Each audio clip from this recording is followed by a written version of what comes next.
Hola, buenas tardes. Good afternoon to everyone. Thank you for coming. We're going to start the event. We had given a few minutes of courtesy. First of all, welcome to the space of Fundación Telefónica. I work in the education section of the foundation. I've had several jobs before, but this is the best one so far. What we do in Fundación is to try to improve the life of people through educational projects and through social projects, cultural projects, and with a volunteering section with more than 25,000 volunteers who participate in our activities each year.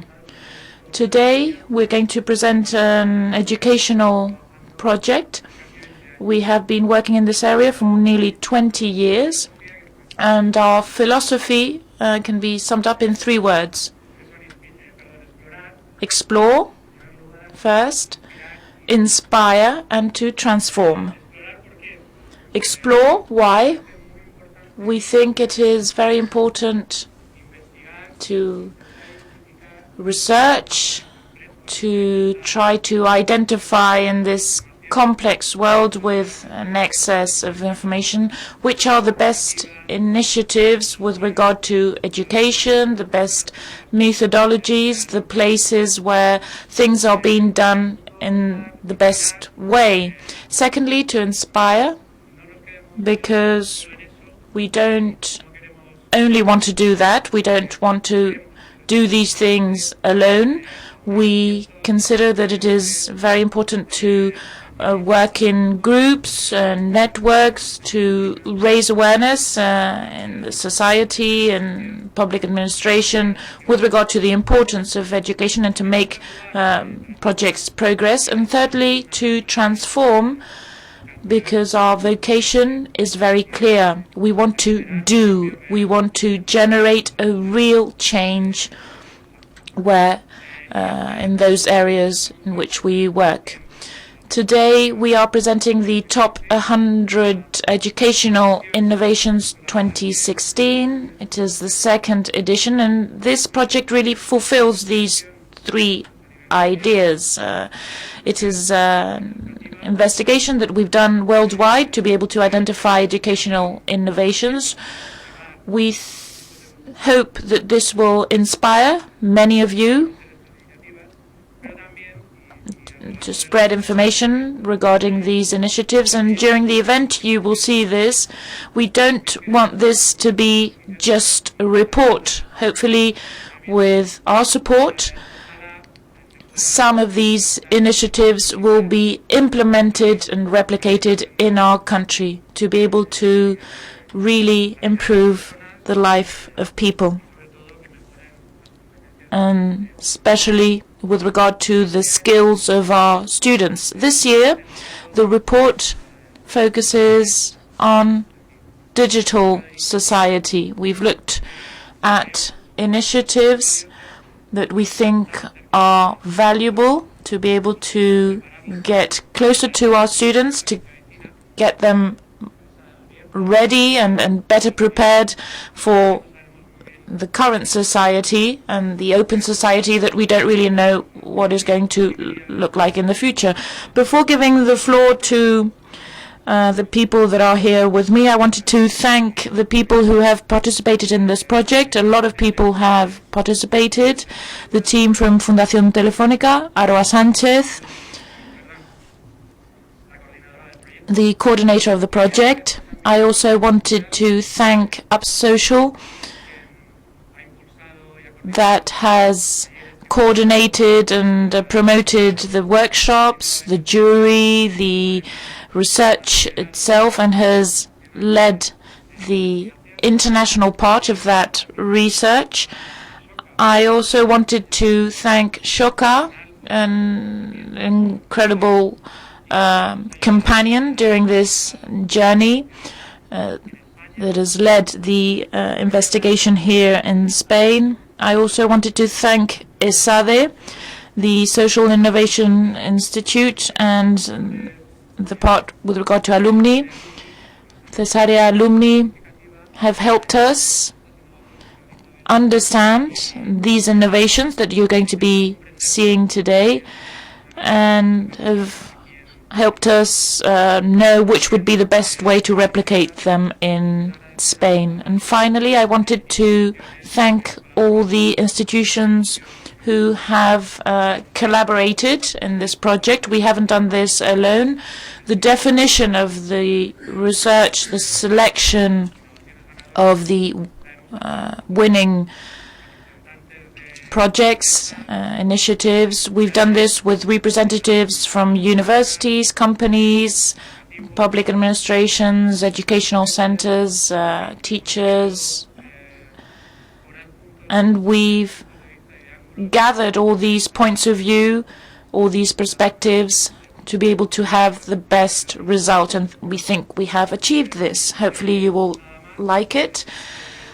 On my behalf, that's all. Hopefully you will enjoy the event. You have the physical book that you can, it will be just outside once the event is finished, and you can also download it from the web page to be able to look into detail at the methodology and to introduce the 5 innovators that are here in Madrid.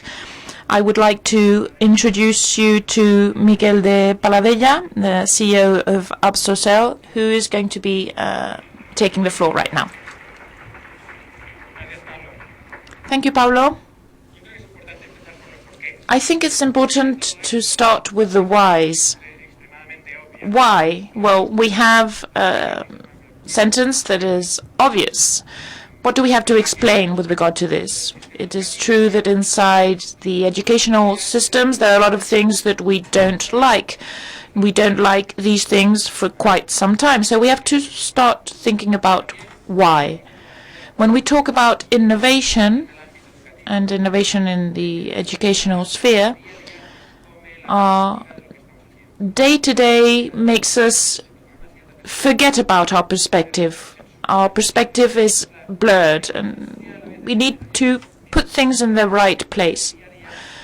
With our day-to-day, we are just on a specific track, and we just have to continue turning the wheel to go through the path that has already been opened, and it's very difficult to deviate from this path. This is said in many cases and happens in many schools too, but I don't really like this image. I think the reality responds to this other image. We have this huge transatlantic boat with a helicopter, the smaller boats, and it is true that we need a lot of maneuver to be able to change course. And helicopters and smaller boats have more agility, flexibility, and they can change quicker. But sometimes inertia is not really what we need. We have to break this inertia. Sometimes it is difficult. We will see this with some of the innovations. Sometimes the most difficult part is to take the first step. And this first step allow us to change course. As Pablo was saying, we have to identify, inspire, and especially transform. This is not the final act of an event, of a project. This is probably the beginning of this project. This is the first step. We are now presenting a certain number of innovations that fulfill certain requirements to see if we can adapt them to our context and to our projects. The 3 criteria, well, firstly, we can say there's a lot of innovation around. It is great to start from scratch, but it's not necessary to start from scratch all the time. The biggest challenge nowadays is to identify whatever works. If the solution works very well somewhere else, that can be a good foundation for us.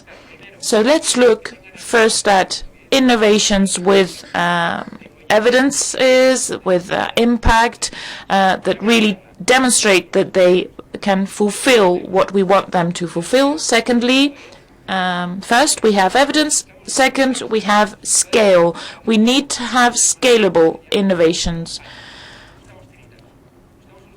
We need solutions, as I was saying, scalable. Innovations that can be implemented in a different context. And then thirdly, sustainability. Sustainability meaning that we need a growth model, and in some cases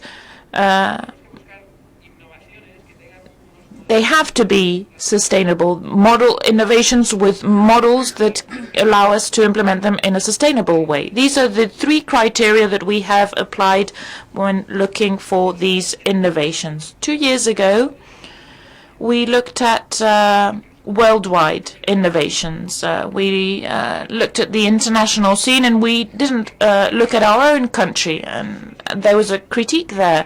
A lot of innovations worthwhile here, and this year we have done this. We've looked at the international part with these demanding criteria, and then national search with regard to innovations that might need an extra boost. Process. What have we done? First, we designed the challenge. We understood the challenge. What are the needs? Who are we talking about? The framework was how. How is this done? This is really the difference between success and failure. The competencies, the skills of students that will allow them to take out the most of new opportunities in the digital society. This was the framework that we had. And then we looked at these pressure points, these anchors, to be able to look for these innovations, so defining the challenge. Then we looked at innovations worldwide. Ashoka and other organizations just shed the light on innovations that are worthwhile. We have also WISE, Avina, Skoll Foundation. We have a list of about 20 organizations that look for these innovations. Then we established a jury with experts, national experts, to be able to choose the projects that can be best adapted to our context and with the highest development potential.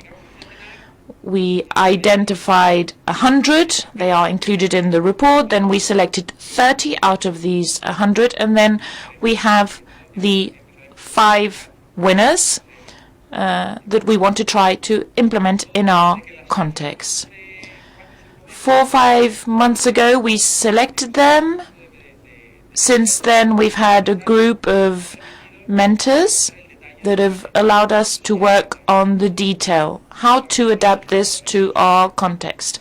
And we have worked directly with the innovators. How can we scale this? How can this be implemented in our context? And from then onwards, you have the report there. We're presenting it here. You have 10 minutes of presentation of each innovation. And if you're interested in these innovations, we will try to see the way of supporting you with regard to the implementation of the project. We have the innovators here who can support, but at the same time, the key is to find partners who want to try to take these first steps in the implementation of these innovations. The challenge in itself: how can we achieve these skills in the students so that they can take out the most of the future society?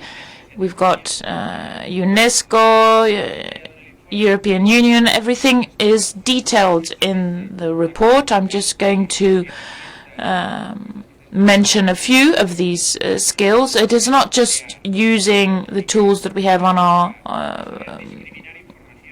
phone. We have to talk about communication, collaboration, so certain perspectives with regard to problem solving, competencies that are not being evaluated and assessed nowadays in the educational system, and these are keys, and these are the ones that we've been focusing on. Where are the levers for change? How can we focus on certain areas that will allow us transform the context? We focused on these 4 areas, thanks to the collaboration of experts. First, the training of teachers. Secondly, improvement of the system and the school. Then we have the strengthening with regard to educational success. And then we have, fourthly, methodologies and resources to be able to help with regard to the acquisition of these skills among students. First of all, we're going to be presenting New Teacher Center. And Janet, please, you have the floor for the presentation. Entonces, muchas gracias a Fundación Telefónica y a Social para esta oportunidad. Thank you for the opportunity of sharing the work of New Teacher Center. And now I'm going to change into English. This is all the Spanish that I can speak. It is a great honor to participate in this process of bringing innovation to the educational system that you are all a part of. New Teacher Center has been around actually for quite a while. New Teacher Center is located in California in the United States. It's been around for about 28 years. We have a very clear focus and a very clear purpose. Our entire mission is dedicated to accelerating the development of beginning teachers. And when we talk about beginning teachers, we're talking about teachers in the first 2, maybe 3 years of their professional career. We believe that this is a critical part of a teacher's development, and one that we have all, as far as we can tell around the world, have largely overlooked as a critical phase. We're not talking about pre-service preparation, licensure in the university. We're talking about after the teachers reach our schools and are working with students in classrooms. What happens in those first 3 years? We do this work by working with school leaders and teacher leaders, experienced teachers, in order to, as I said, accelerate new teacher development, because the teachers that are in our schools, whether they are first-year teachers or 10-year teachers or 25-year teachers, are the most important in-school factor. Research has shown us they are the most important in-school factor if our children are going to succeed. In the digital age, in the non-digital age, in their relationships in terms of their professional development, their careers, teachers make a difference. And so we have dedicated our work to figuring out how to create systems that support those teachers, because first of all, pre-service is not enough. We can teach teachers how to teach brilliantly. We can give them practices. We can put them into schools with expert teachers. But then when they go into the classroom by themselves, it's very different. It's like saying that you can teach someone how to play tennis without putting them in a game, or teaching them how to swim without putting them in the water. Being there in your classroom with 20, 25, or in secondary schools in America, 125 students over the day is different. It's different learning, and we need different solutions. It isn't enough to put beginning teachers in schools and ask them or expect them to either sink or swim. So how do we create systems that help make up the gap in teacher learning so they can take the theory and the knowledge they have and translate it into practice. These are some of the challenges and opportunities that we face in our country as it relates to teachers and teacher development. I'm not sure if they all are applicable here in Spain, but that first one we believe is very applicable. Secondly, in our country, we're facing huge numbers of teacher dropout. Beginning teachers, up to 50% in our urban and rural schools are not there 5 years later. 50%. What a waste of human resource, of human capital. If we put teachers into universities, we give them experience, we put them in front of children, and they don't continue teaching. So we have a lot of things that we're working on in our country, but we believe that our innovation is really a pretty simple one in theory. It's in practice where it becomes really a little bit more complex. We believe that when you take knowledge and limited experience, it doesn't necessarily translate into change.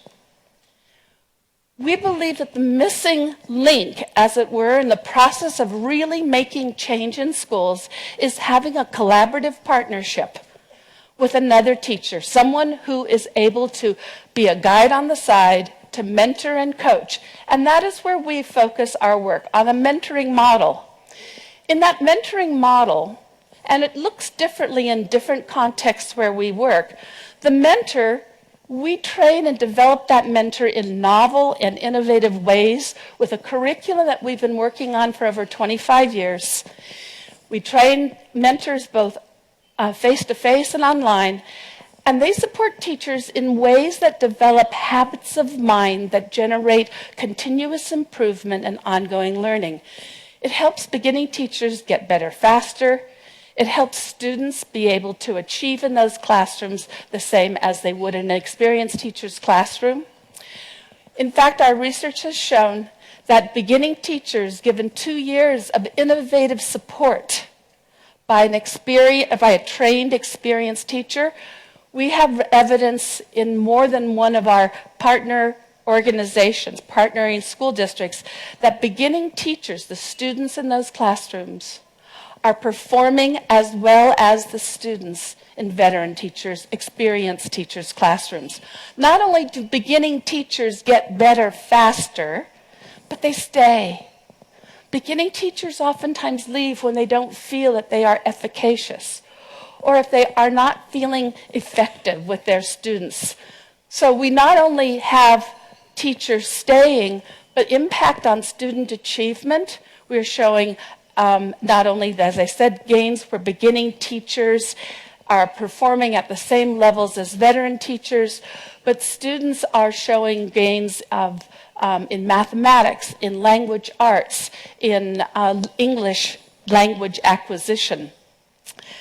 We're also starting to document now, in many of the places where we're working, a system-wide impact, that this is changing the ways in which teachers learn throughout schools. Our work is pretty simple. Our work, we provide some inputs. We offer supports to a system in 5 areas. One is working with the experienced teachers. One is working with principals, school leaders, those who run the schools, to help them create the system of support. We provide supports to those who are in charge of programs and are able to navigate the political landscape of a school district and create systems and policies of support. We provide beginning teachers with tools and resources, and the most important thing we think is to provide systems and strategies for collecting data ongoingly, because the most important thing we know is that the program of support needs to be in a process of continuous improvement as well.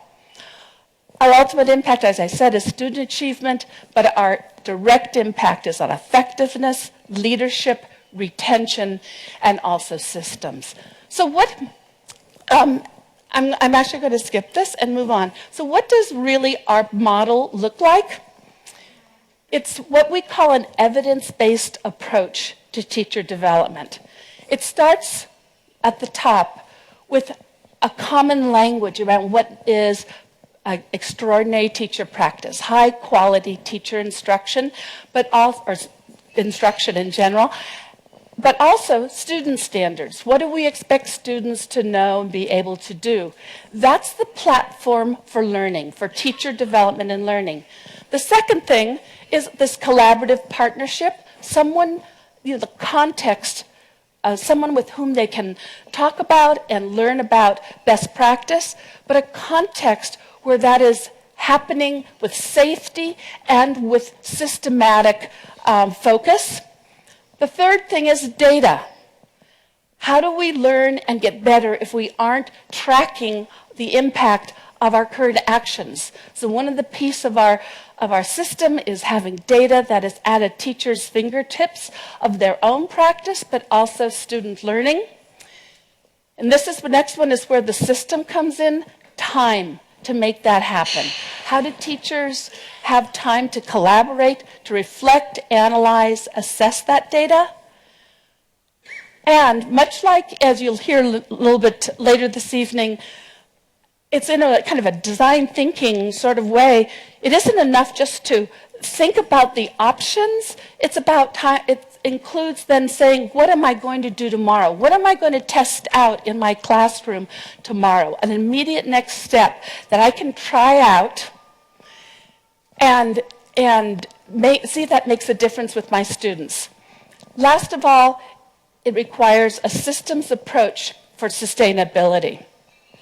So this cycle is really very simple. It's about forming a relationship at the top, assessing where teachers are and what they need to, where are the areas of growth, where are the areas of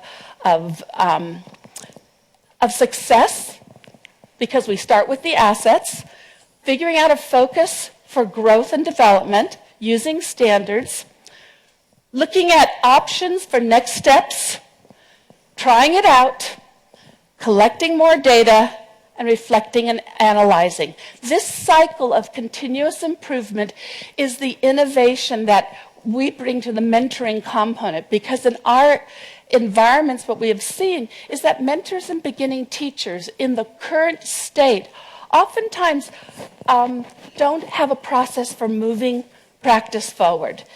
Having a way of doing it in a generative, recursive, systematic approach is what creates momentum and helps teachers really develop. Data is always present, and at the center, of course, is the trust, the understanding, and relationship building.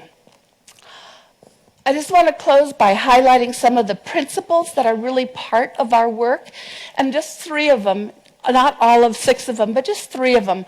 One is we believe in starting with beginning teachers' greatest assets, building upon what they can do, not going in looking at deficits, but rather saying what are the positives, what are the things the beginning teacher brings to this context. We want to then build the system of continuous improvement and say, okay, you are already doing this, let us continue. And we do this with the idea that we are going to get better. We are going to make a difference. We are going to have an impact on student and student learning.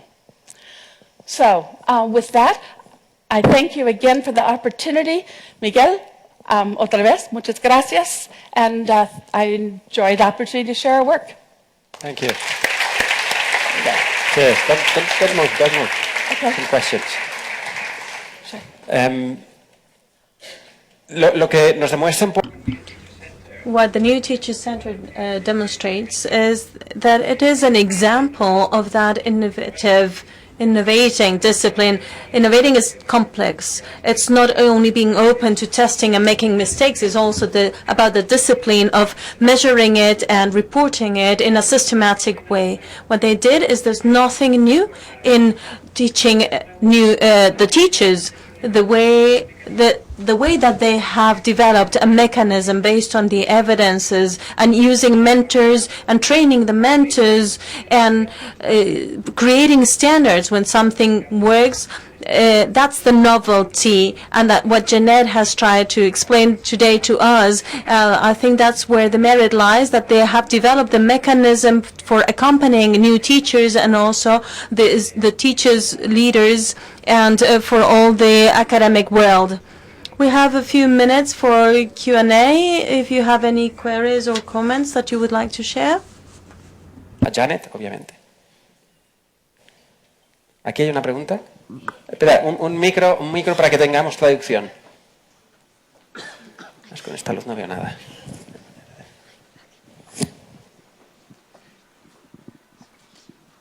Hola, gracias. Hello, thank you.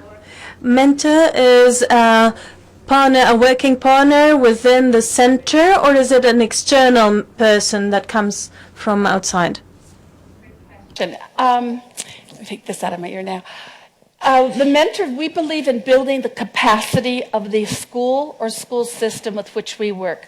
We do not bring mentors. We bring capacity building strategies, tools, resources, and structures that can be then contextualized. We work currently in over 40 in 40 states and about 35 of the largest urban school systems in America. And in each system, they have their own mentors. What we provide are the supports to those mentors so that the mentors have the skills to develop these sorts of beginning teachers. O sea que los formáis. So you train. You train them, and you provide them with some. Those schools that have a need to be, or those teachers that have a need to find the right mentor for them. Is that right? Actually, we believe that that's part of the important systemization and the role of the system. It is not left to chance, that there needs to be someone creating a context where that beginning teacher is automatically partnered upon even before their first day of teaching, with someone who is going to support and challenge their career as they begin teaching. That's the role of the school or the school system or the education agency that is taking responsibility for creating this intervention. It isn't chance. It isn't the beginning teacher. It's the system that needs to take this responsibility. Perfecto. ¿Otra pregunta por allí? Yes. Which kind of key performance indicators are you using to measure the evolution of the system and the impact? So Wait, hold on a second, just to get another question. ¿Alguna otra pregunta? Así que tomamos un par de preguntas antes para que haya más espacio allí. ¿Alguna otra pregunta después? We're going to have room for more questions together. I want just to know how do you what is the effect of the experienced teacher with this kind of practice, because you are focusing on the newer, but I assume that all the experience they got is in some way improved because they have to teach also the younger. So we have not studied it with the same rigor as we have beginning teacher outcomes, but what we have done are 2 studies of mentors that we have led ourselves. We've used external evaluators over the course of many years, including the federal government, and control studies to look at student outcomes and new teacher outcomes. But we've done internal studies of mentors, and we've noticed 3 different things. One is those mentors become teacher leaders in their schools. 2, that they change their own practices in their classroom. And 3, they step into oftentimes new roles, such as school directors, principals, or teacher educators at universities. So 3 ways in which we've seen effect. I will say we also hear that they are more, reinvigorated and re-energized about the profession.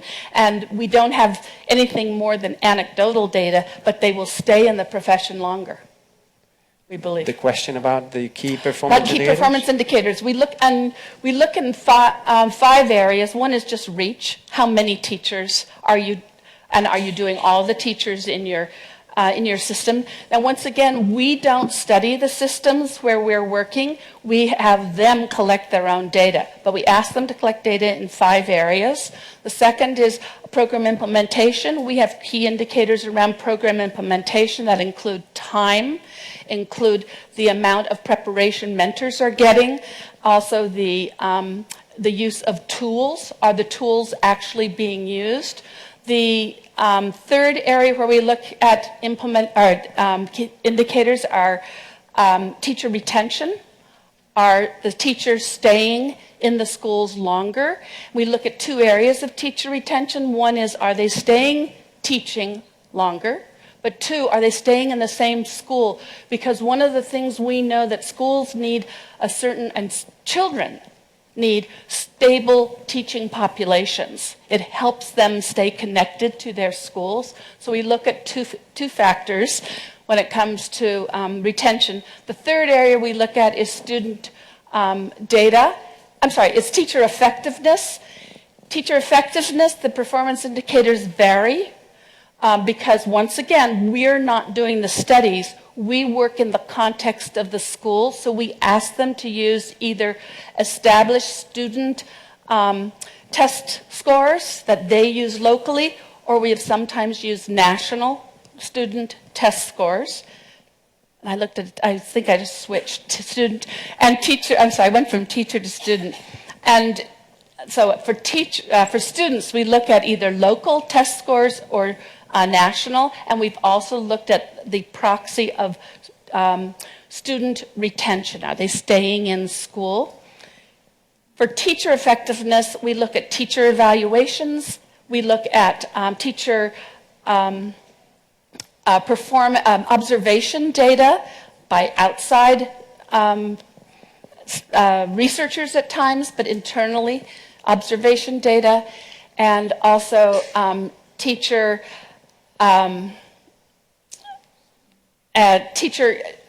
attendance. Okay. Thank you so much. Okay, sorry. It's a lot of getting in there. Thank you.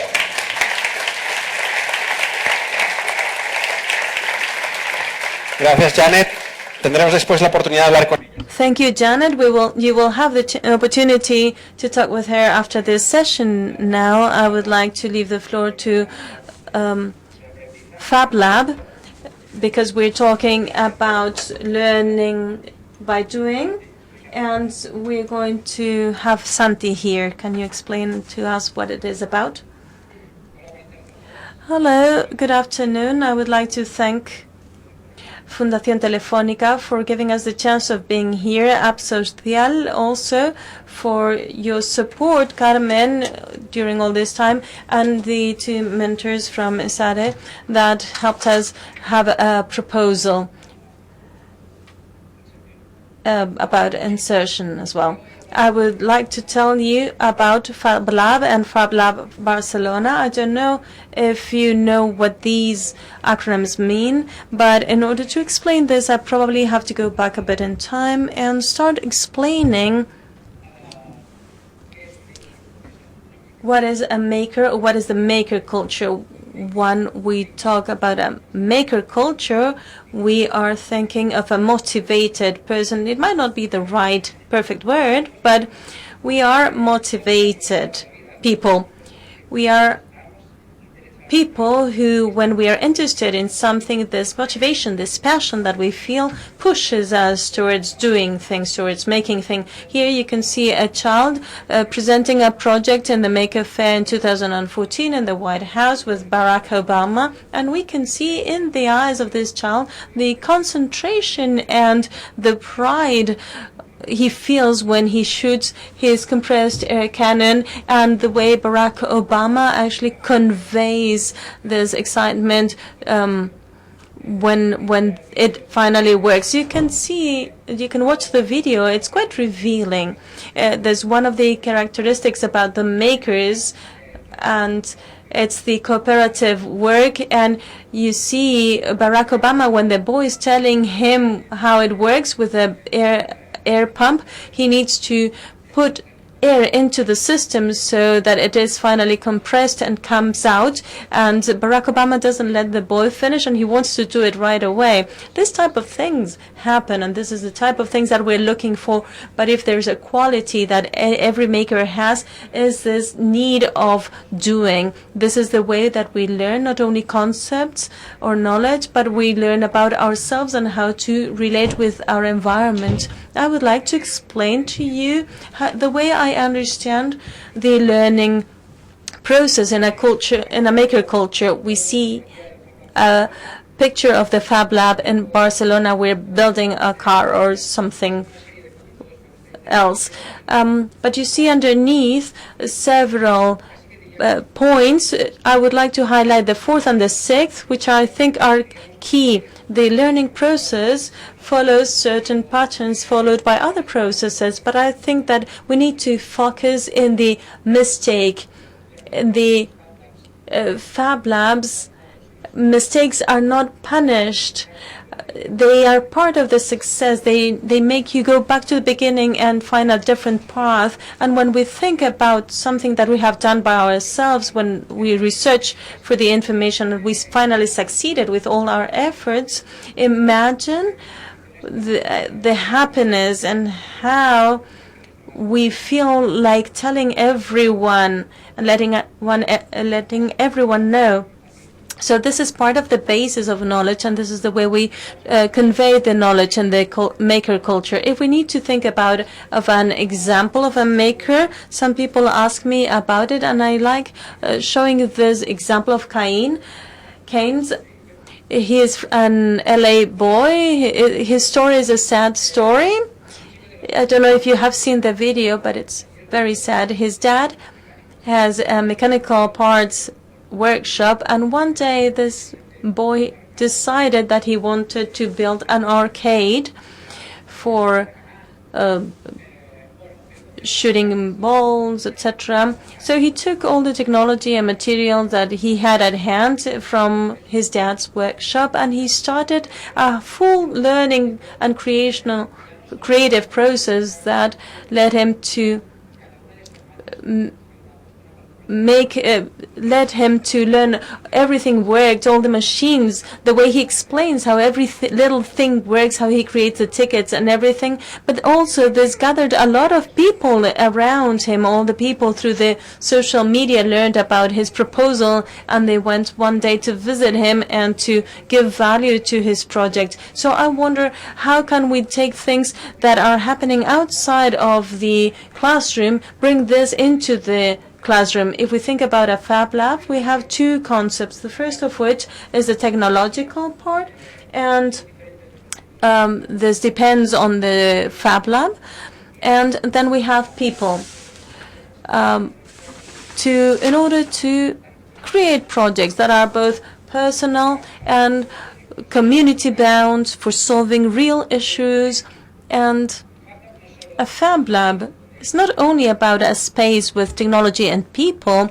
The key aspect in the Fab Labs network is that we have a connected network. We are about 900 Fab Labs all over the world, and we are connected with each other. How did we establish this connection in order not to be different and isolated cells within our little worlds?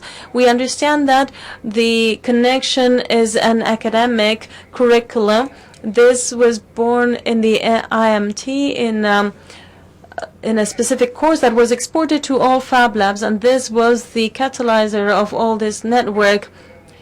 This program is digitally made based in a distributed model, and each Fab Lab adapts locally the content of this program, Fab Academy. We learn from it everything that is necessary in order to develop the digital fabrication that includes 3D design, electronics, programming, manufacturing, in order to build almost anything. And when I say anything, I am talking about things like those that you can see here. We can even create a filter to make water drinkable, to processes for a child with a disability, or we could even go bigger and we could even build houses. These are all examples that have been built in different Fab Labs all over the world. Our addition from Barcelona Fab Lab, this was the first one in the European Union. It was founded in 2007, and it coordinates the Fab Academy program and the whole worldwide network. We understand new technologies not only as a way of optimizing the educational system, but as a transforming force that can generate radically new ways of learning and knowing. This is a short, brief scheme about the situation in schools that want to start using a maker culture transformational process. There are different paths. This is just to show how Fab Labs can give the greater support, and it is in the first stages, and this is what our proposal is about. We are presenting a proposal based on our previous experience, which is about giving a maker experience within the school so it can be understood as a change driving engine. This is based in material, pedagogical resources, teacher training, and accompanying the schools. If we divide this in a timeline, as we could say, we have divided this into 3 stages. The preparation stage, where we would train the guides, not in a technical way because they need to have the previous knowledge, but in a pedagogical sense. And then we would create the assessment system, and we would launch the community in a second stage. This would be about learning and adapting. We would train the teachers. The guides would be teaching the teachers, and then they would also take this to the classes. Why did we think that this is one of the best ways of implementing it?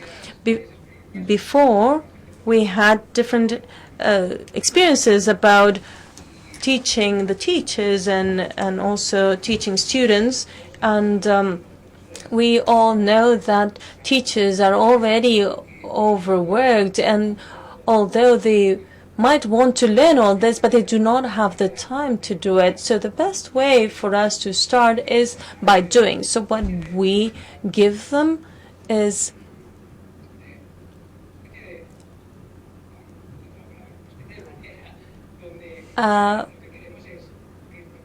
path, so that the teacher, besides attending some lessons, they learn while they teach in their classes.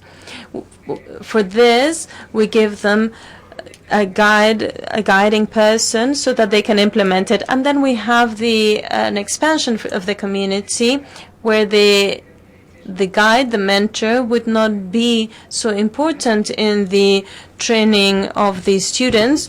The teachers obviously would be still learning because this is an ongoing process, and then we would consolidate the community. If we talk about the impact, we have talked about having this experience with 20 schools, but for each school to succeed in this process, we would need about 5 to 8 people within the school that are involved in the project, be it teachers or other type of professionals within the school, like directors or principals in the school, or parents who might be involved in the learning process. We would need 1 guide per school, and this would reach up to 1,500 students. imagining a ratio of 25 students per class. And I think that would be it. Thank you very much.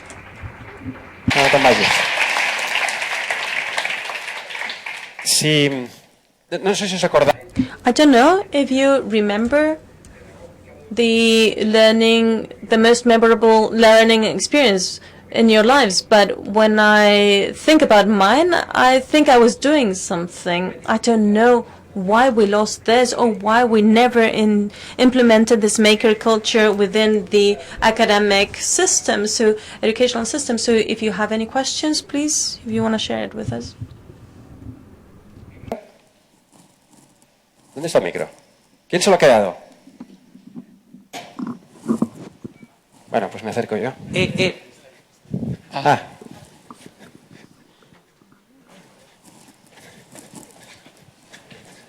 Gracias.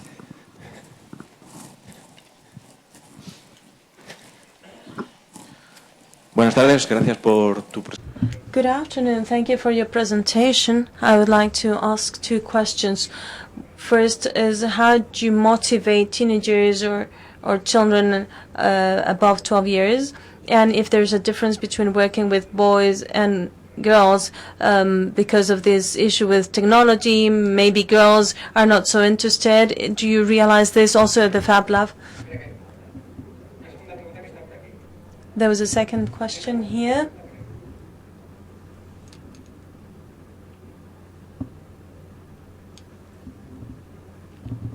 Good afternoon, Santi.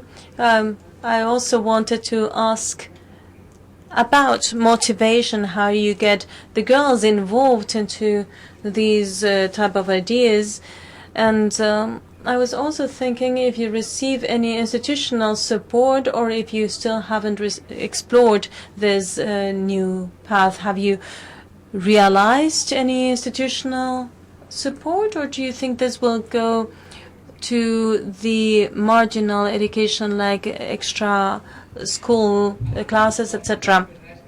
I hope not.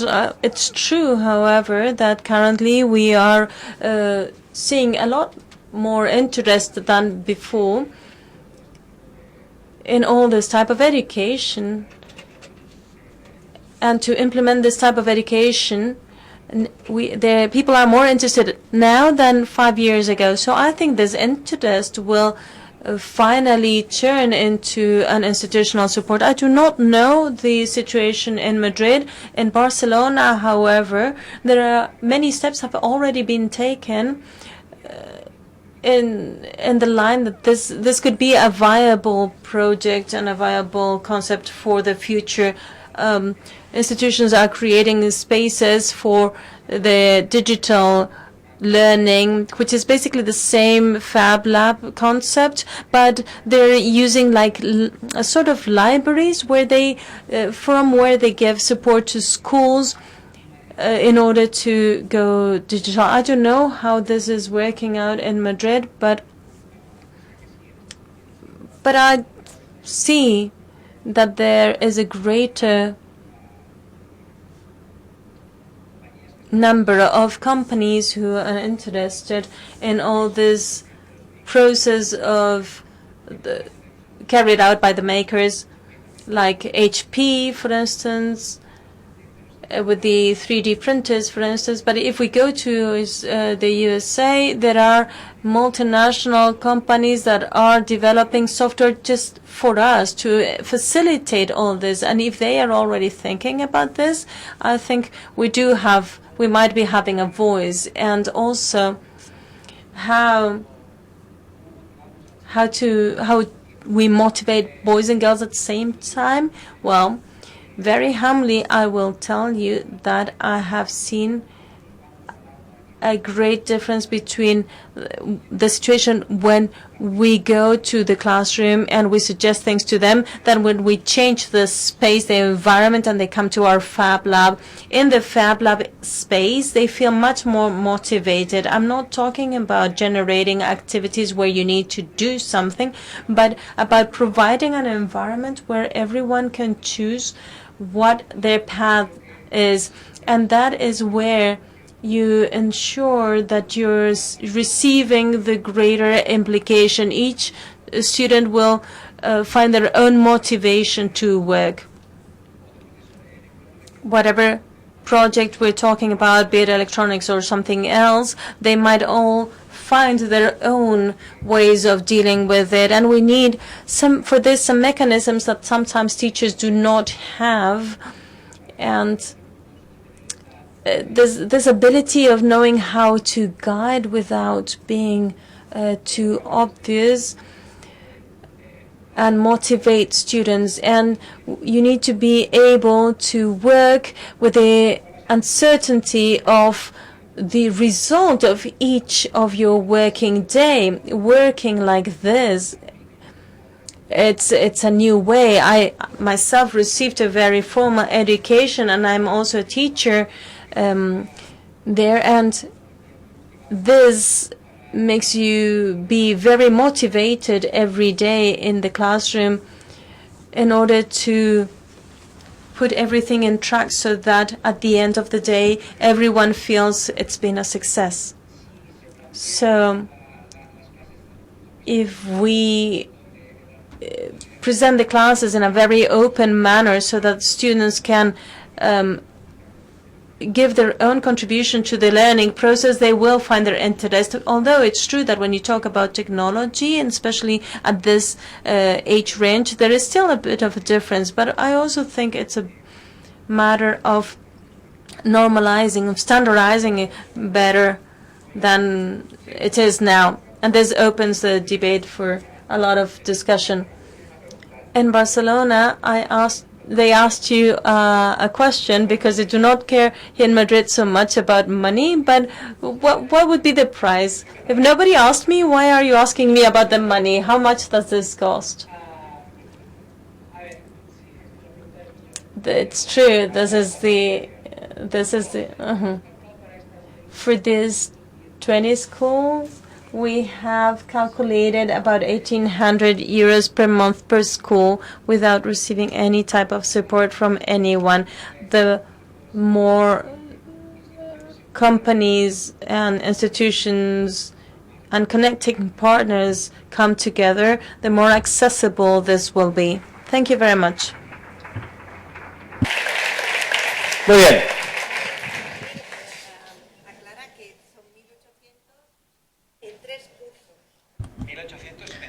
1,800 in 3 courses, for 3 courses. If you want more details, we will have more details after the session. Let's move on to a different world, university. The connection between creating communities and the collaborative culture. Jordi, can you present Sharing Academy, please? Thank you. 183 million. What's this? What can this be? This is the number of university students worldwide. But some are in a risk of being excluded. 36.6 million are running the risk of abandoning their studies. I'm Jordi Llonch. I'm a pilot. I was a pilot until I found a similar situation. During my free time, I started studying a second degree. And as these 36.6 million, I realized that I couldn't progress in my studies. So a year ago, I abandoned my career and I decided to help those students succeed in their degrees. So I started analyzing the market. In Spain, we have 1.5 million university students. We talked with the students from degrees. 1 out of 5 of these students attend private lessons, and they spend about 700 euros per year to be able to study and to respond to their additional needs. This means quite a wide market. How are we tackling this market? These students that need help, how do they look for this help? We have these huge boards with small pieces of paper. Look at this poor girl. She's really looking for the best teacher to be able to help her with her studies. What does she have to do? Does she have to look at each piece of paper? Does she have to trust each advertisement? How long will it take for her to do this? And what if the note that she needs is not there? And maybe it fell off the board the other day. I needed a private teacher, and it took me a long time to find the right one. For this reason, we decided to create Sharing Academy. It is a platform of private lessons between university students. Each student can become a private teacher anyway, online, face-to-face. A colleague that has already passed what you have passed, that has already suffered what you have suffered, is the best person to be able to help you with your studies. This is the new board of advertisements. This is Xavier. He is studying law in UPF. This is his picture. And we are in charge of validating certain skills. We know who he is. We have a verified identity. It is not just that piece of paper saying, I am a teacher of law, or I can help you with whatever. Xavier is who he says he is. He has sent us the information. We verified it. We know that he has passed the subject that he wants to teach. And former students, colleagues have written reviews, have assessed him. This is one of the best teachers that we have in our platform. And this is how it works. First of all, the student that needs help filters through the app or our webpage, depending on the university, the degree, and the subject. And as I was saying before, it is someone that has gone through the same process as you as a student. Then the person can compare between different teachers. I prefer this area, I prefer this expertise, I like these reviews. And once the ideal teacher has been chosen, that person can contact the teacher, can even make a reservation, reserve certain lessons with that teacher through the app. This is our team. We are experts in strategy, in marketing, and development, but the best asset that we have is our ambassadors. These are some of our ambassadors. These are university students that believe in our project. Some are students, others are teachers. Some students have just liked the project and want to collaborate. Students that really trust the projects and really want to disseminate the information regarding the app in their own university. Xavi is also ambassador. Awards. We've won several awards, regional, national, the best app worldwide, according to the Mobile World Congress of this year. For us, the best award, the best prize, is our users. In this year and a half since our creation, we've managed to achieve incredible figures. 6,500 students, 53 universities, more than 100 users per day.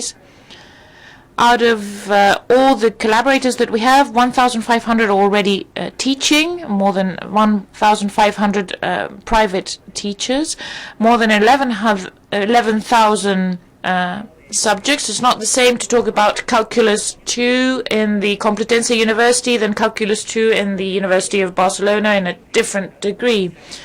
And we've had, up to now, more than 1,600 unique interactions.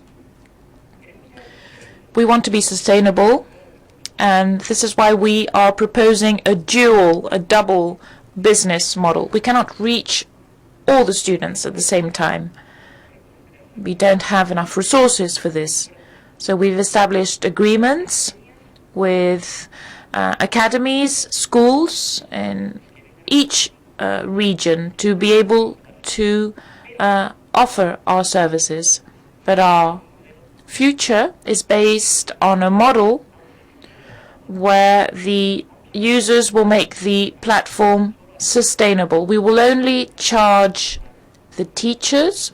The teacher is earning money here. If a teacher can earn 300, 400, 500 euros per month,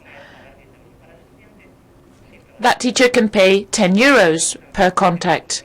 For students, it is free.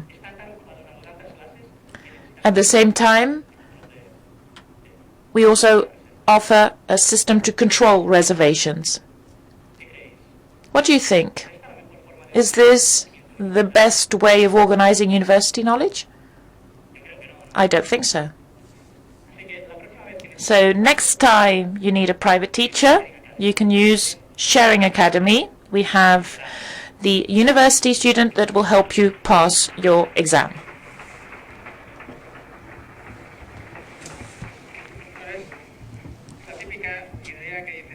This is a great idea. This is really obvious. How can it be that no one thought about this before? Well, here it is. Questions, doubts, comments for Jordi?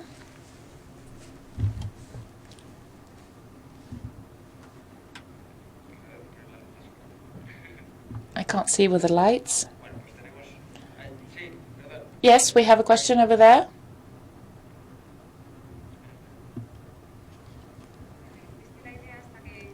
From the moment you had the idea until the development of the platform, how much time went by?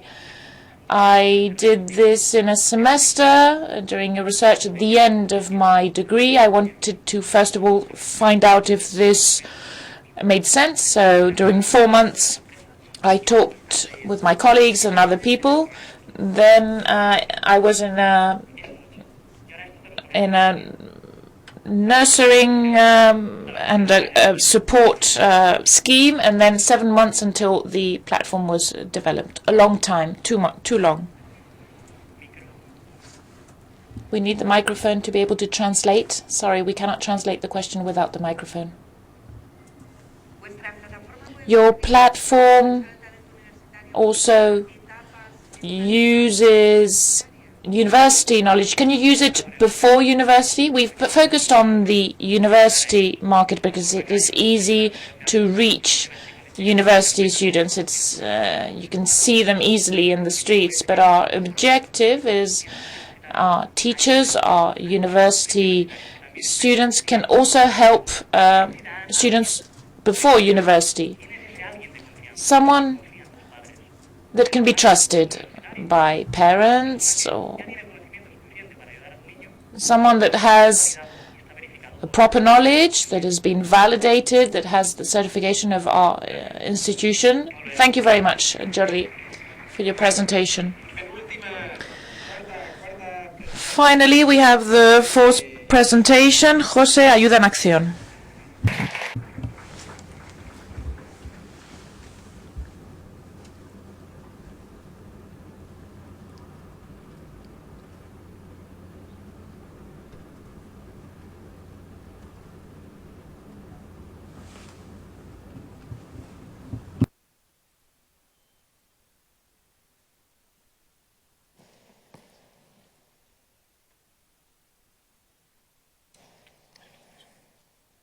Bueno, mi nombre es José Estevez, soy el responsable. My name is José Estevez. I'm the responsible of innovation, manager of innovation in Ayuda en Acción. And to start, I would like to start with a video clip, a 2-minute clip that we think reflects the spirit. 21st century saw our birth. We belong to the digital generation, but we do not all have access to technology. We search for opportunities, we look for the equality of opportunities. We are powerful without having any power. We program dreams. We are magicians of the language. We are post-contemporary artists. We are future IT experts, holographics. We are professionals of works that have not been invented yet, boys and girls who have to think about the world, improve it, rethink it, and improve it again. Our circumstances do not matter if we have more or less resources or if life gave us barriers, because we are ready to overcome them. We are what we want to be, and we just need the right tools to be what we want to be. The 21st century saw our birth. We belong to the digital generation, and although we do not have all access to technology for the world, we're just genius.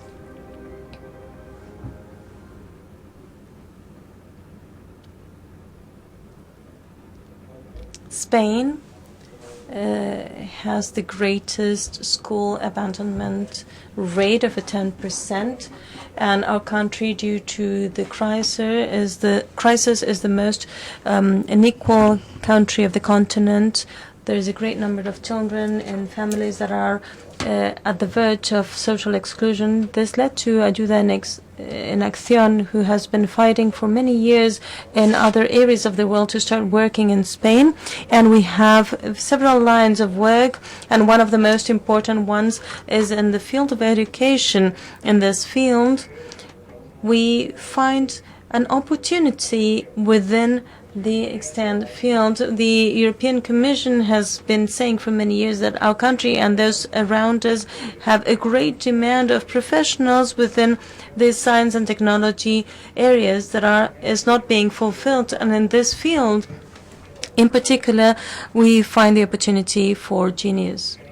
Genius, thanks to the help of Google, provides an information inclusive and high quality teaching to teachers and students alike.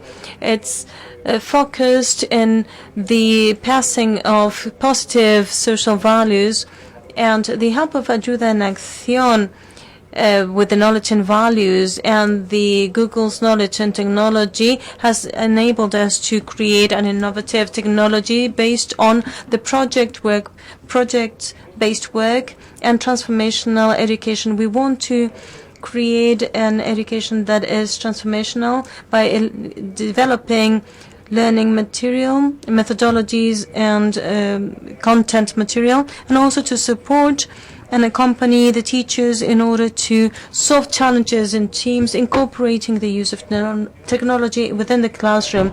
This will facilitate the development of new skills and new competences within both digital and human, and the education in values. This is realized in a product with a training course for students that lasts 12 hours, and it's performed during a term, and a training course for the teachers that is twofold by online and in person. This is supported by the educational state institutions of the localities where we work, and it's also supported by the university at distance. This was started last year in 31 schools. We have already trained 2,767 students, most of them girls, and also 253 teachers. We are aware of the importance of involving families in this educational process, so throughout the course we have carried out several actions to raise awareness that has reached 2,140 families. We have also performed an assessment project. We have seen to what level our kids have been able to develop the skills that were foreseen within the project. We have a lot of data in our hands. We have assessed about 50 different fields within the project. I have just brought a couple of results of the positive results that we have got. As you can see, most of our students managed to pass the knowledge about Scratch, which is the programming language that they have been taught. The motivation levels are really high. Most of the students wants to keep learning Scratch, and for that we have started a clubs network, a genius club network that allows them to keep learning about coding. And we understand that technology is a means to help people and improve the world, and we have managed, as you can see, that most of our students share this assessment and this view. As I was telling you, we have developed many social competences, and it's very important for us. The teamwork, for instance, we have carried this type of teamwork with partners, exchanging roles, making our students reflect about the challenges, most of them related to their school or the community to which they belong. And I will say as an example that last year we presented the challenge called The School Needs Us and invited children to think about the bullying issue in the school. They had the opportunity to see in the classroom what this problem was and reflect, talking among them what solutions could be brought about. This was turned into a video game programmed with Scratch coding. We also invited students, teachers, and schools to assess the methodology and the way it's been implemented.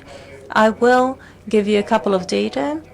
The methodology has been assessed in a very positive manner by the schools that have used it, and through this year many questions have been raised by the centers and the teachers that have helped us improve the program little by little.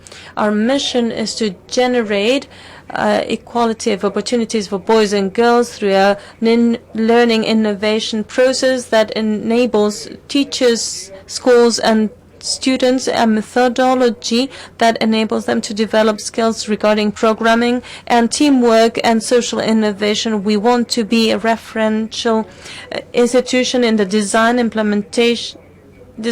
development, and implementation of STEM learning contents that are socially innovative. Our forecast for this year is to reach 49 schools of 10 autonomous regions. We have confirmed over 5,000 students already, and we hope to reach almost 6,000 children by the end of the year. We have detected this need in the educational system, and Genius is helping solve this need. But we want to go beyond this. In order to fight the digital gap, we need to accompany our students throughout their learning ages. This is why we have established new partnerships, and for high schools we have brought robotics by the BQ Foundation, and with RICO we are starting a new training in high schools for 3D printing. Also, in Ayuda en Acción, we believe in a collective impact in which private and public sector join together to change the productive and learning model for the future of our young ones. Genius is an addition to this model that we want to change, and it's obtaining already. It needs the support of the institutions and also the private sector in order to be turned into a change driving motor, and we invite you all to join us in this project. Muchas gracias. Aquí.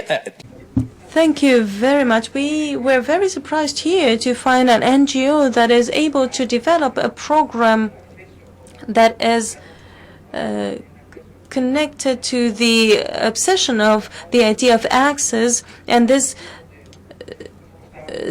has proven to be a very high quality process and program. Do you have any questions or queries? Thank you. Good afternoon. My question I wanted to ask to the other speakers as well, but I'm sorry. I'm going to ask you. It's about professional learning. Have you ever thoughts about this learning falling onto the occupational learning that seems to be quite left aside, marginal, and especially at the lower levels and the medium level? Do you have any idea of working with these type of collectives in the future?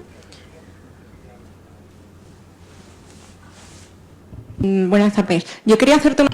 I wanted to ask you a question because we have carried out similar experiences with different children and schools, communities, and I wanted to ask you, since you have had the chance to work with so many girls within this environment, that there is such a gender digital breach gap.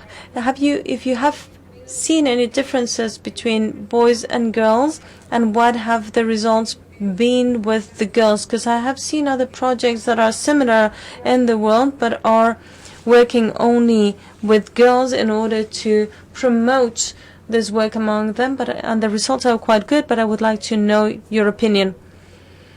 I don't know if I made this clear at the beginning. I think you mentioned the term forgotten community. We do work with communities that where technology does not reach. Our participants belong to families who sometimes do not have a job, do not have internet, do not have a computer. Sometimes it is the first chance that they have to get in touch with technology and computers. We work with in neighborhoods that have been particularly hit by the crisis, and we do not only work at a school level but also at a neighborhood level.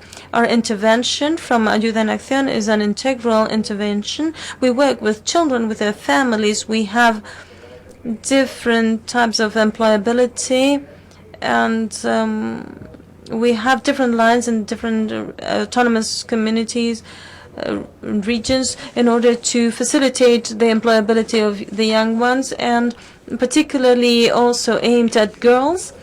And last year we started with primary years. We are moving towards the secondary school, and our idea is to accompany children throughout all their learning cycle, whether they want to go to university or they go to an occupational educational system. Regarding girls, part of our community finds particular hindrances when reaching this type of learning, because sometimes the culture to which they belong, they find the barriers within their own families. In an open day, we presented to the families what children had done to the parents, and sometimes the response was very surprising. Parents were telling us that they didn't know that their children could do something like that. What we are basically doing is giving more visibility to girls, incorporating female teachers within the clubs and the training. We also have several activities to make it visible, the role of women in the history of technology. And sometimes we have the opportunity to make them think about certain prejudices that they have, gender-related. For instance, when it comes to a game, when we're talking about developing a game where they suggest that the prince rescues the princess, we suggest that they think the other way around. And why doesn't the princess save the prince in this case? Results are being very positive so far. The project starts in the first term within the school hours, so everyone, boys and girls, have the same opportunities. They have the chance to learn about the project, and they experience it. In the second term, we help schools to create this genius club that moves to out of the regular hours school, and 49% of the participants who are girls, when this is moved out of the school hours, the numbers go up to 52% of the students being girls. So we see a lot of positive results from the project. Muy bien, y ya para acabar. And to finish, we have talked about how and the transformation processes. Well, we have Ariel from the University of Stanford, from the Faculty of Design. He has a lab that's called K-12 Lab Network, and he's going to be presenting it right now. Hi, man. This is going to be in English, so put your heads on if you need it. And so it's really awesome to be able to speak after Santi, because there's a lot of overlap between what I do and what he does. The main difference is that here I'm not talking about solutions for education improvement, for school improvement, but what is the process by which you might improve a school? Okay, so that's sort of, how do you make a school? How do you make a better school? But first things first, hello, hi, my name's Ariel. I'm calling from California in the United States of America. You may have heard of it. It's a big country. We've been in the news. Just had an election. And it turns out we've got some problems in the United States of America. And we have problems in education as well. But if you hear politicians talk about education problems in the United States, you get a picture that looks like this, right? Unions are the problem. Poor schools are the problem. I used to be a teacher. This is a school that I taught in. And I know what this reality is like, but it's not all schools. It's a small number of schools. And then we also have schools that have big ideas. This is High Tech High in San Diego, California, and they have big, innovative ideas. We call this deeper learning schools. And there are a handful, a small number of deeper learning schools in the United States of America, and they have a lot of innovative ideas in common. This school also has Qualcomm. It's a big company, and they pay for a lot of the innovation. So most schools can't do that, right? Most schools in the United States of America look like this. And I suspect that doesn't look too different from a Spanish school. And it hasn't looked very different for 100 years, really. You might have some computers, some technology, but the teacher gets in front of the classroom, talks, bell rings, 45 minutes later, you go to the next class. Food's not that good. Maybe you have better food in Spain. Probably, based on what I have. So this is the problem that we see in the United States of America. I'm coming as a representative of the K-12 Lab Network at the Stanford Institute of Design. And we see schools that are doing awesome work. And we see there are schools that need to improve. But if you take a principal from this school and you show them High Tech High, they say, wow, it was amazing. But I don't have Qualcomm and $10 million. You know, I have maybe $10,000. And so let me write a grant, and then in a couple of years, we'll see what we can do. And so the problem that we look at is the fact that the improvement timeline for a school is very long. We want to make it short. We want to make a much shorter innovation cycle. And so that's why we created School Retool. School Retool is a principal professional development program, and it takes principals, school leaders, and it gives them big ideas in education, and it teaches them to implement them with a scrappy experiment, which we call a hack. So here's a story. This is Martha Torres. She's an early career principal. She's in her 5th year. She teaches in San Francisco. She's very excited, has a lot of energy. This is the school where she works at, Thurgood Marshall High School. It's in San Francisco. It's mostly Latino community, relatively poor. It's got some middle-class kids, some rich kids as well. But it's an average school. And so she did the School Retool program. She participated in our pilot. And we have her choose an idea to hack on, a big idea. And so she chose a schedule. I'll talk about schedules at the end. But so she wanted to change the way that the schedule happens. And about a week after she started her program, Alberto came into her class. Sorry, not into her class, to her office. And he got into a fight. Not his first fight. And so she started talking to him about how he should behave and improve. And she took a moment to pause. And she asked him about his schedule. She asked him about how he was engaged in his learning. And it turned out, not surprisingly, he speaks Spanish, the school's in English. He didn't like any of his classes. So after that empathy interview, they went on a walk down the hall. And they went to the counselor. And she said, well, what kind of classes are you interested in? What kind of classes? And he said, I like computer games. I use my phone a lot. So she put him in a game design class. And she made a few other changes in his schedule as well. And then about a month later, she thought, okay, let's see how he's doing. She called him into her office to look at his grades.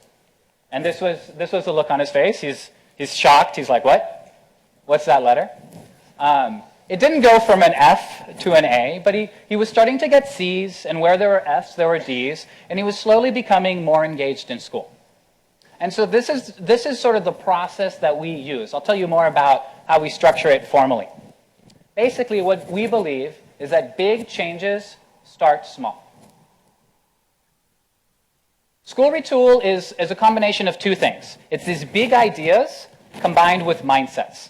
These are the three mindsets that we teach our principals specifically. One I already mentioned, start small. Don't spend 6 months writing a grant that you might or might not get. What is the thing that you can do not in a year from now, not in a month from now, tomorrow? But don't make it a big thing, just do a little experiment. Fail forward to learn. You're going to fail along the way. Use that as a learning opportunity to grow the experiment that you're running, and a bias to action, which is the idea that you don't talk about it. We teachers, we principals, we like to talk. You do it. You do the actual thing. So that's one piece of School Retool. And the other piece are the big ideas. And we get these big ideas from research. This comes from books, right? So if you are a math person, I used to be a math teacher. I like math.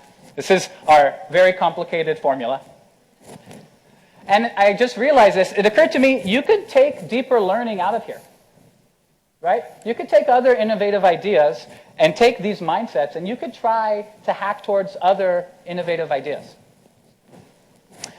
So that's School Retool. It's a principal professional development program, and it launched in the White House somewhat quickly. We were very fortunate. It got a lot of popularity, and we're trying to expand it to all 50 states. It's our little political move for education. Better hurry. This is the design thinking process. This is the process that we use at the D School. I'm going to skip 2 slides. One of them has a bad word in it, so close your eyes. Okay. So we say the design thinking process starts with empathy. So I have a question for you. And this is also the most important step. And some of the people who were here, we did a workshop, so you already know this. Empathy is about the idea that we have a surface level of behavior. We behave in a common way every day, and there are all these deep feelings, deep behaviors, especially in school. And really, once you observe and interview with the idea of empathy, you start to learn what all these things are that motivate behavior. And then you can start to change behavior. Here's an example. I'm going to ask you a question. So a man tells you, I want you to build me a bridge. What's the first thing you should do? Just shout it out. Anything? What bridge? Why? Thank you. Why?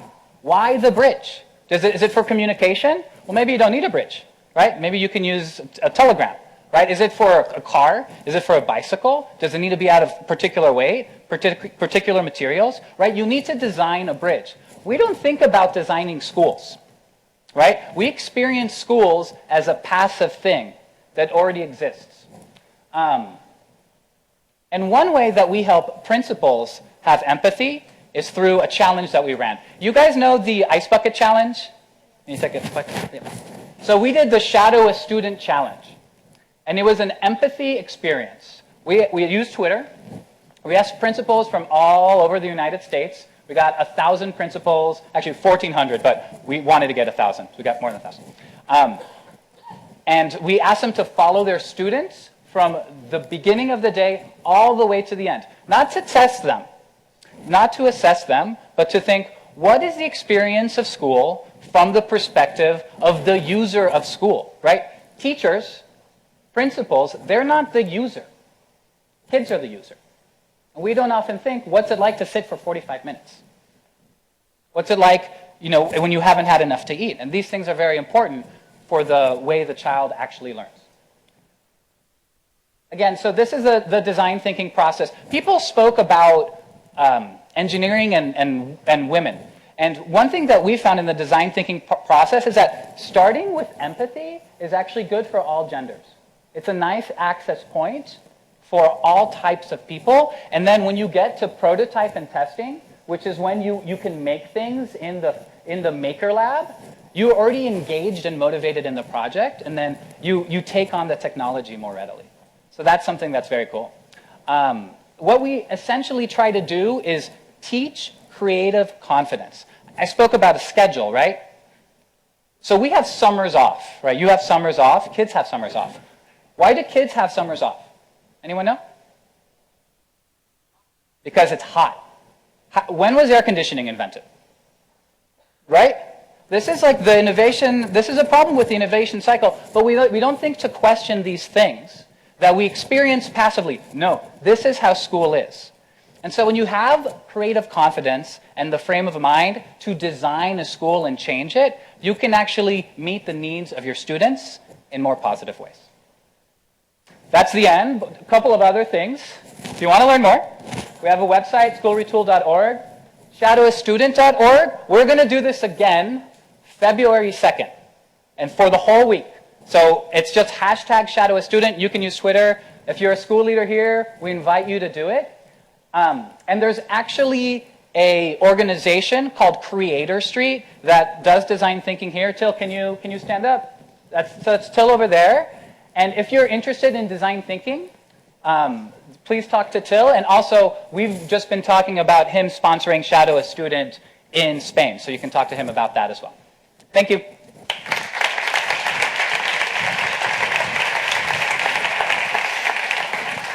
Bueno, aquí tenemos entonces el cómo, ¿no? Here we have how, and the shadow as student, to follow a student during a whole day and experience his or her life from his or her perspective. This would be a first step in that direction without thinking about what comes after, just doing that. This can be done by any principal, by any teacher, I mean, in any public institution here in Spain. Any questions for Ariel? Critiques, doubts, anything?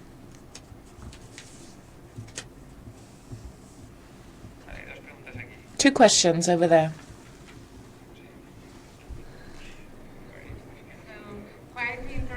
Your presentation, I have the opportunity to know the design thinking methodology this July with a product marketing group. So I was wondering, how do you use this in education? And I can see it when I saw your presentation. My question is, the people that accompany the student are teachers from the school, are volunteers, are people involved in the community of the school? What kind of people is following the student? Just teacher from the school? So Hold on. Oh, right. Hay una segunda pregunta y así podemos... We have a second question. Do we have any more questions before we close the possibility of making questions? How do you manage the expectatives of the students when you began with the shadow as a students? Because it's an intervention, really. Right. You act with shadowing, and afterwards you must make an action because the student is expecting something. How do you manage that? Because it's, I think it's not so easy. You make the shadowing and the student says the things can be like before. Right. Thanks. Okay, hold on. Let's get the third. Is it okay for you? Third? Yeah, so we got who does the shadow? How do we know the shadow isn't biased? And then number 3. Hold on, let's get the mic. The translation. Thank you. I'd like to know, I guess now you're thinking of replicating this outside the US, so how would this be replicated in Spain? How is your model? Who finances the program? In Spain, would you look for a partner? Would Stanford be the one maybe replicating it here? How would this work? Okay, so I'll go in order. Unless there are more? Miguel? No, it's good. Okay, so we do school leaders. School leaders do the shadowing. Principals. Sometimes assistant principals. The reason why is we found that as a designer, principals have a lot more agency to change the schedule, right? To change classrooms and combine them.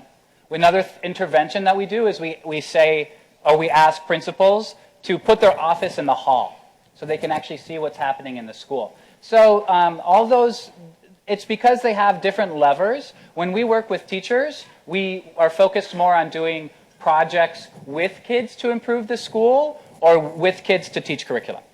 Okay, is that good? Bias, yeah.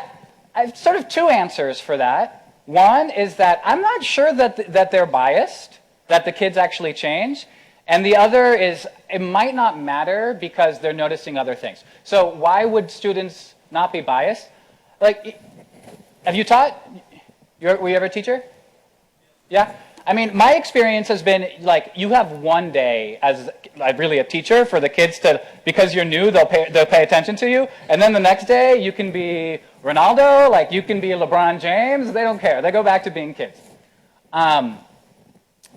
But I think that if they're worried about being in trouble, right, they might change their behavior. But that's not really the point of the shadow. The point of the shadow is to see what it's like to be a student, to experience the material as a student. And we also have built resources for how to pick the right student and what to pay attention to as you're shadowing. So bias does exist. The students will change their behavior, but we have material to help work through that, and that's part of the shadow student material that we have on the web. Okay. And then last question, scaling in Spain. We don't have plans to scale in Spain. This program, School Retool, sort of took off much faster than we had expected. We did a pilot 2 years ago, we did a pilot. We got invited to the White House, and then we expanded it. And now this year, we are expanding it again. It was just kind of exploded in popularity. I think the thing about the work that I do in School Retool and in the K-12 lab, it's open source. We share every material that we make. You can find it on the web. I'm happy to give you my card, and if you want more information, it goes for everyone. I can direct you to the resources. And so, to shadow a student, that doesn't require anything. In terms of the School Retool program, the material is on the web. The thing that you wouldn't get is the coaching session. We do work with local partners because we found that we're bad at recruiting. I mean, and it makes sense, right? Stanford University, if we're doing a program in Dallas, Texas, we don't know anything about that education system. And so we work with a local partner that has a similar mission to us, and they help do the recruiting. And then the model financially is not funded by Stanford. It's funded by Hewlett Foundation from Hewlett-Packard. They give us a grant. And then we do charge money, not very much. It's $2,000 per principal, which, as far as professional development go, is not very expensive. Okay? Perfect. Thank you so much. Done? Done. Muy bien. Thank you. Nos hemos pasado un poquito de tiempo. We are running a little bit late. Just to remind you, we have 100 innovations. Mamen, you have 5 minutes as the leader of the investigation. Can you talk about the common points and the other 95 initiatives? Give us 4 or 5 ideas with regard to the conclusions that you draw from all these innovations that were selected. As you see, I get the worst part. I have to wrap it up, and in just 5 minutes. The most important thing is that the 100 innovations that you're going to find will provide you some information or a future that is of value to you. But the common denominators regarding all the things that we have analyzed are these. All innovations have been successful because they learned how to adapt to the thought, communication and behavioral patterns of the students.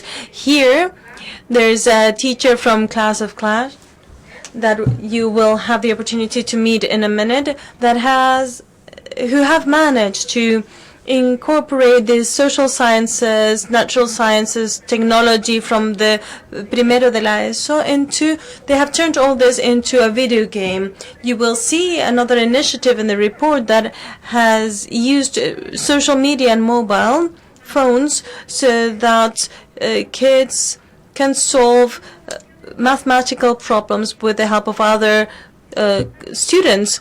The designers have been able to act as anthropologists in Mars to discover the culture of the students and adapt to them. A second feature is that they knew how to delete all the spatial and space and time barriers that usually hinder the learning process. So like Santi was telling us, there are schools that have been able to coordinate themselves with the Fab Labs and take the maker culture, that is an out-of-school type of culture, into the classroom. And there are other robotics programs and programming learning have been included in the leisure time and in the extra hours classes. And there are also certain, they have also managed to establish partnerships, strategic partnerships with companies within the country, with town halls, different community and neighborhood associations. And we cannot work on our own as if we were the Lone Rangers. Schools cannot handle everything, teachers cannot handle everything, and I'm sure there are examples in this room of this. There's also a fourth ingredient in the recipe for success. As Ariel was saying, they knew how to use the experience from other innovations, and they moved step by step. They didn't get lost in these big goals, but they worked instead step by step based on practical experience and the assessments that highlighted successes previously obtained. You have the report. It's important for you to look into the 100 innovations, but personally, my commitment as a researcher and part of the App Social team is that this must not stay in a report. Innovation is not a risk, it's not a luxury, it's a really important need in the face of the data that we have. As Jose was saying, we have 20% of school dropouts, and I also, from the Centro Padre Piquer, they were saying, they presented a challenge. Yesterday in Barcelona, the Consejería was interested in this idea in order to take it to the occupational programs for those kids who could not finish the primary school, who are between 16 and 21 years old, and they're in an educational limbo. So our commitment is to help you implement these innovations, if you want, in your schools, in your centers, and to accompany, to walk hand in hand with the teachers, because the battle is really dealt with in the classroom, and we need to give support to these teachers who are already overloaded. Thank you very much. Please, I hope that you enjoyed this report. Thank you, Mamen. 5 minutes. I just wanted to thank you all for being here today. Thank the Telefónica team, Pablo, Aroa, Alejandro. This investment that they have been making for 4 years, finding educational innovations, and invite Fundación Telefónica to keep being one of the drivers in the country promoting learning and educational innovation and bring it down to the schools. You are invited to talk with the innovators here if you want.